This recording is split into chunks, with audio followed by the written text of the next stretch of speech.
ഞാനും നിങ്ങളും ഏത് ജനറേഷനിലാണ് ജീവിക്കുന്നതെന്ന് മനസ്സിലാക്കാൻ സാധിച്ചാൽ കുറച്ചുകൂടി നമുക്ക് ജീവിതം സക്സസ്ഫുൾ ആകാൻ സാധിക്കും. കഴിഞ്ഞ വർഷം മലയാള മനോരമ നടത്തിയ കഴിഞ്ഞ വർഷം ഏറ്റവും കൂടുതൽ ഉപയോഗിച്ചൊരു വാക്ക് തിരഞ്ഞെടുത്തിട്ടുണ്ടായിരുന്നു. ഏതാ വാക്കെന്നറിയോ? മലയാളികൾ കഴിഞ്ഞ വർഷം ഉപയോഗിച്ച ഏറ്റവും കൂടുതൽ ഉപയോഗിച്ച വാക്ക് അറിയോ? തന്തവൈബ്. എന്താണ് തന്തവൈബ്? തന്തവൈബിൻ്റെ ഒരു ഡെഫിനിഷൻ പറയുകയാണെങ്കിൽ ബി മെച്ചേർഡ്, അത്രേ പറയാനുള്ളൂ. ബി മെച്ചേർഡ്. മെച്ചേർഡായ ആളുകൾ മാത്രമാണ് തന്തവൈബായി മാറുക. തന്തവൈബ് എന്ന് പറയുന്നത് എപ്പോഴാണെന്ന് വെച്ചാൽ ഒരു കാര്യത്തെക്കുറിച്ച് കൃത്യമായ അവബോധവും അത് ഞാൻ ചെയ്താൽ ഇന്നാലിന്ന പ്രശ്നങ്ങൾ എൻ്റെ ജീവിതത്തിൽ ഉണ്ടാവുകയും ഇത് ഞാൻ ചെയ്താൽ ഇന്നാലിന്ന കാര്യങ്ങൾ എനിക്ക് നേടിയെടുക്കാൻ സാധിക്കുകയും ചെയ്യുന്നൊരു മൈൻഡ് സെറ്റാണ് തന്തവൈബ്.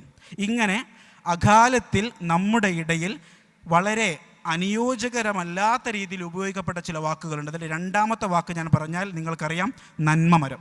ഒന്നാമത്തേത് തന്തവൈബ്, രണ്ടാമത്തേത് നന്മമരം. മൂന്നാമത്തെ ഒരു വാക്ക് നിങ്ങൾക്ക് പറയാൻ പറ്റും ചോദിക്കട്ടെ? നേരത്തെ ഇവിടെ പറഞ്ഞിട്ടുണ്ടായിരുന്നു, ബെസ്റ്റി. ഈ 3 വാക്കുകൾ നിങ്ങളുടെ ജീവിതത്തിൽ നിങ്ങൾ ഇത് ഇത്രയും കാലം ഉപയോഗിച്ചത് അനൗചിത്യത്തിനാണ്. ഔചിത്യത്തിന് വേണ്ടി നിങ്ങൾ ഉപയോഗിച്ച് നോക്കൂ. നിങ്ങളൊരു തന്തവൈബാകുക, നിങ്ങൾ മെച്ചേർഡായ ഒരു മനുഷ്യനായി മാറുക. വിജയം നിങ്ങളുടെ കാൽപ്പടിയിലേക്ക് നടന്നു കയറി വരും.